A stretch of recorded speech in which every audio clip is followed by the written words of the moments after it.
Hey Marin, what are we going to learn in this video? We're going to work on improving our listening skills by tuning into how native speakers talk. Plus, we'll pick up some really useful words and phrases that can help us sound more natural and fluent in English. Wow, that sounds exciting. So, we'll not only practice listening, but also learn new vocabulary along the way. Exactly. And the best part? We'll break down each new word and share plenty of examples so that you can understand how to use them naturally in real conversations. That's fantastic. A lot of us try to memorize words, but when it's time to speak, we struggle to actually use them. That's totally normal. The key is to learn words in context by hearing them in sentences and practicing them in daily conversations. That way, they stick in your mind naturally. That makes so much sense. Instead of memorizing lists, we should focus on how words are actually used. Exactly. By listening to native speakers and learning words in context, you'll naturally remember and use them. That sounds really helpful. A lot of times we hear new words, but we're not sure how to use them correctly. That's why we'll also give plenty of real-life examples. Learning words in context makes them much easier to remember and use confidently. So, the person we are going to talk about is Robert Greene. He's known for writing books about power, strategy, and human nature. Oh, who is he exactly?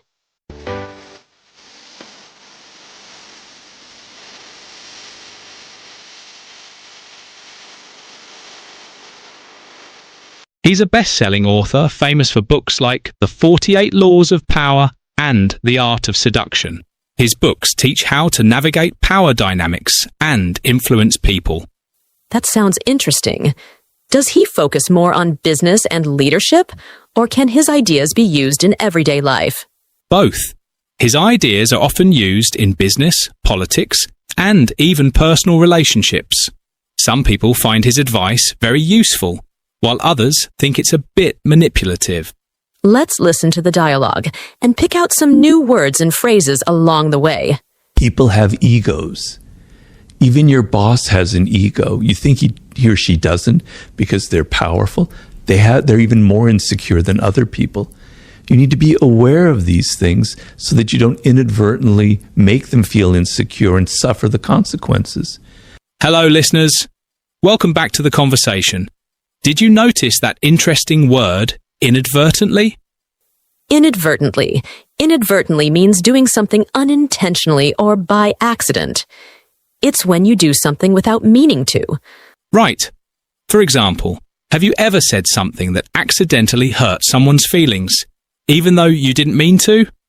Oh yeah, that happens a lot.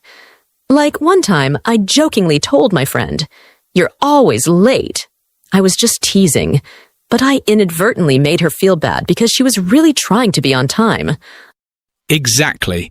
You didn't mean to upset her, but your words inadvertently hurt her feelings. Oh, that's relatable. Or imagine you're at a family gathering and you inadvertently bring up a sensitive topic. You weren't trying to make things awkward, but suddenly the whole room goes silent. That's a really good one. Sometimes we say or do things without realizing their impact. Like, I once borrowed my friend's pen and inadvertently walked away with it. I only realized later when she asked for it back. Great. Now it's time for a challenge. We want to hear from you. Try using inadvertently in a sentence and share it in the comments. Absolutely. If you can make a sentence, that means you've truly learned the word. Drop your sentence in the comments. We'll be checking and replying. In May, I'd finished The Laws of Human Nature, which took me 5 years. And when I finished that book, I felt like I was near death. I was so exhausted. I was so drained. Welcome back, my friends. Did you notice the word exhausted in that sentence? Yes. Exhausted. Exhausted means feeling extremely tired, like you have no energy left. Right. Have you ever had a day where you were so exhausted that you just couldn't function? Oh, absolutely. One time, I helped my cousin move to a new apartment. We carried heavy boxes up and down the stairs all day. By the end, I was so exhausted. I just collapsed on the floor. That's a great example. Or imagine fasting all day during Ramadan. By sunset, you feel completely exhausted, but also relieved. Oh, that's a good one. And exhaustion isn't just physical. It can be emotional too. Like when you have a really stressful week, dealing with work, family, and life. And by the weekend, you just feel mentally exhausted. Yes. For example, imagine studying non-stop for an important exam. You spend days reading, memorizing, and practicing. And when the exam is finally over, you feel completely exhausted. You can't even think anymore. Exactly. So listeners, when was the last time you felt truly exhausted? Share your experience in the comments. But the thing is, children are much stronger than we think they are. They're very resilient. They're very resourceful. They're going to find their love. Welcome back, everyone. Did you catch that word? Resilient? Yes, resilient. Resilient means being able to recover quickly from difficulties or challenges. It's when someone faces a tough situation but doesn't give up. Right. For example, have you ever seen kids fall down while learning to ride a bike? They might cry for a moment, but then they get right back up and try again. That's resilience. Yeah. For example, my friend lost her job last year, but instead of giving up, she stayed resilient. She learned new skills, applied for better positions, and now she has a great job she loves. That's a great example. Resilient people don't let failures stop them. For instance, my cousin started a small business, but it failed within a year. Instead of feeling defeated, he was resilient.